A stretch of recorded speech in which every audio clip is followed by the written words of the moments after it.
रही है कि दरअसल कुछ मिल नहीं रहा है टीएमसी को, इसी वजह से फंसाने की राजनीति के तहत साजिश को अंजाम दिया गया है। और बीजेपी का युवा मोर्चा बहुत अच्छा कर रहा है इस वक्त पश्चिम बंगाल में, और ये चीजें आप लोगों को देखी नहीं जा रही, इसी वजह से इन्हें फंसाया जा रहा है। क्या है जवाब इस पर? देखिए, मेरा ऐसा मानना है कि जो भी युवा संगठन से जुड़े हुए लोग होते हैं, धीरे धीरे युवा पीढ़ी उन्हें उनका अनुकरण करने लगती है। तो भारतीय जनता पार्टी को आज चाहिए था कि उनकी एक युवा नेत्री पर जब इस तरह के आरोप लगे हैं, तो जो लोग, जो युवा साथी उनका अनुकरण कर रहे हैं, अभी कम से कम उनको सेफ करें, एक स्टेटमेंट दें कि ये जो नेत्री हैं जिनके ऊपर इतना बड़ा एलिगेशन है, आप उनका अनुकरण न करें। एक आदमी गलत रास्ते में चले गया है, दूसरे युवा साथी गलत रास्ते में न जाए।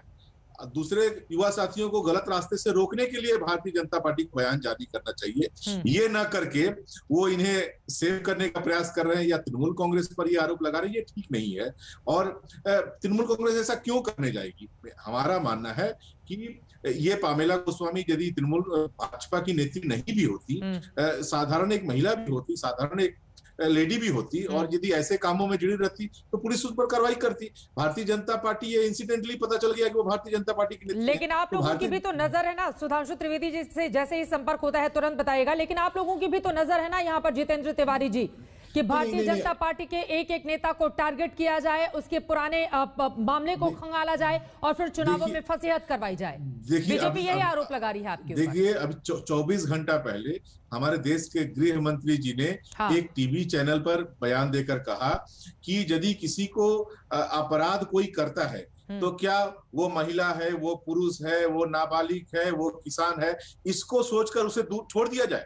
तो आज यही तो उनके ऊपर भी अप्लाई होता है। ये महत्वपूर्ण बातें आपने कही है, इसका जवाब अब निजेश अवस्थी जी मैं आपसे लेना चाहूंगी।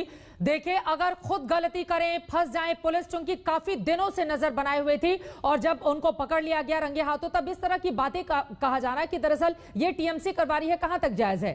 और गृह मंत्री की ओर से खुद ही कहा गया कि चाहे 21 साल उम्र हो या कितनी भी उम्र हो, महिला हो पुरुष हो, जो अपराध करता है उसके लिए अपराध की सजा बराबर होनी चाहिए। फिर इस तरह का विलाप क्यों है इस पूरे मामले पर? अब निजेश जी।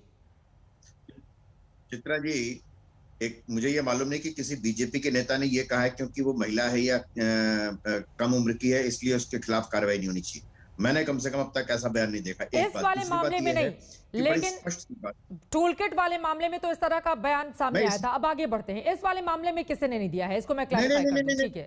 अरे बात सुनिए चित्रा जी, आप कमाल कर रही हैं। उन्होंने, जितेंद्र जी ने कहा है कि टूलकिट मामले में जब उम्र की बात नहीं उठा रहे थे तो अब क्यों उठा रहे हैं? तो किसी ने उठाई है क्या? नहीं, इस मामले में बात ये है, बोलिए कि अब यहाँ तो किसी ने नहीं उठाई ना। तो इसमें अलग अलग बयान कहाँ गए?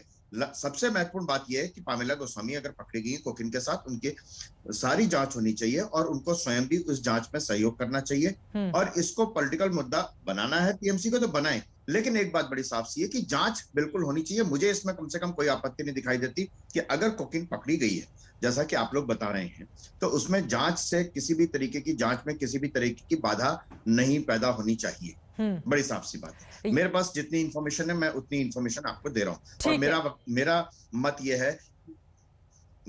हाँ बोलिए, जल्दी से एक लाइन में अपनी बात खत्म कीजिए। सुधांशु जी हमारे साथ मेरा मत यह है, मेरा मत बड़ा स्पष्ट है कि अगर कोई भी गैर कानूनी गतिविधियों में शामिल होता है तो उसके खिलाफ कार्रवाई भी होनी चाहिए और जांच भी होनी चाहिए।